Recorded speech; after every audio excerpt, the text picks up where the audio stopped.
This is Radar for On the Radar Entertainment Blog, coming to another edition of Movie Reviews and Observations, number 90. We've got into 90. We're getting close to 100.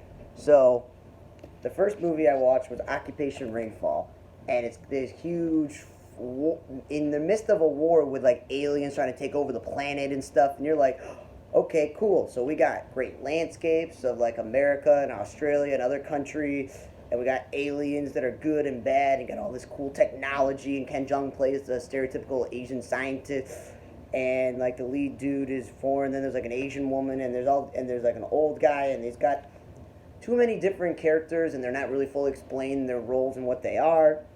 And for a movie that's 2 hours plus, you would think they'd be able to tell the whole entire story in the 2 hours plus. But the movie drags on, it ends on a cliffhanger, and you're like, okay, they're trying to make a sequel out of a movie that wasn't that great in the first place. Most times you should just make the best movie you possibly can, and if there's a sequel, you figure out what the plot is. You don't purposely make a sequel, try to make a movie so there's a sequel. And they said Jason Isaacs is in this movie, but I did not see him once.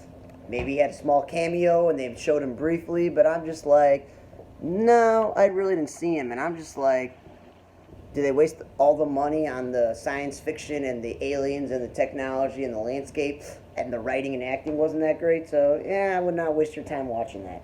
Then I watched The Truffle Hunters, which is an interesting story about these men who search for truffles, and they have dogs, and they help them search, and their lives.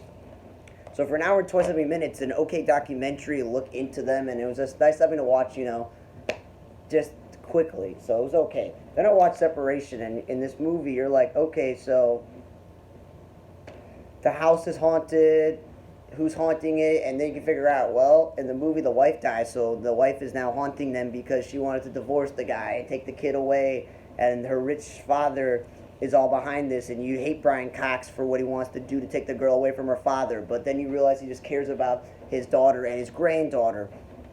But then you're like, well, then you have to throw in the crazy babysitter who wants to be with the guy, and for him to keep the daughter and stuff like that. I liked that. The only part I liked was that he was a comic book, video game like designer, so it was pretty cool. But yeah, the whole movie was very cliche, and it was like, the house is haunted, and the dead wife is haunting him, blah blah blah blah blah, and it's just like, okay. So it wasn't the best movie. Brian Cox was only good acting in the movie. Then I watched Pay Dirt, and it was Val Kilmer and Luke Goss. Basically, this movie's trying to let you know that there's supposed connection between this British guy and his crew. Well, they got a stereotypical short-haired, woman who's a lesbian, and she's dating the hot girl, and then you got a brains and a brawn and a rich person, and they got all these things, and they expect you to believe that some of these people work for this like Mexican cartel guy, and you're not sure if you're in Canada, United States, or Mexico, and that they have this whole plot for them to get the money back, and they want you to believe that they did all these things beforehand, and the movie is them trying to do one last heist to make all the money back, and it's only an hour and 27 minutes, but Val Kilmer barely talks, and when he talks, it's hard to understand him, so maybe because if it was true he had, throat or, mouth cancer, that this is why they did it, but he plays like one of these retired sheriffs who won't give up the pursuit of stopping this one British guy who he wants to put away and stuff, and then you have to believe that, like, the cartel guy's daughter, one was the British guy's parole officer, and the other one sleeping with the other person. It's just like, it was cliche, not well put together. And when you run out of movies, and you don't have time to watch movies, and the streaming sites are not working properly, and it was your birthday the other day, you just grab the next movie you could possibly get from another library, and it was Then I watched Meet the Blacks #2, The House Next Door, and you're like, cool. So it's got Mike Epps again, Cat Williams, it's got all these black comedians and comedic actors, and Snoop Dogg had a cameo, Rick Ross was in there, Danny Trejo was in there, they even had NBA basketball player, who's now on ESPN as an analyst, Matt Barnes was in the movie, and you're like, okay, for a movie that's like 97 minutes, it really drags on, and I'm going to say this, the first movie was clever, it was a great mix between comedy and horror, and Cat Williams and Mike Epps, and everybody was funny, but this whole movie was, why do we need it?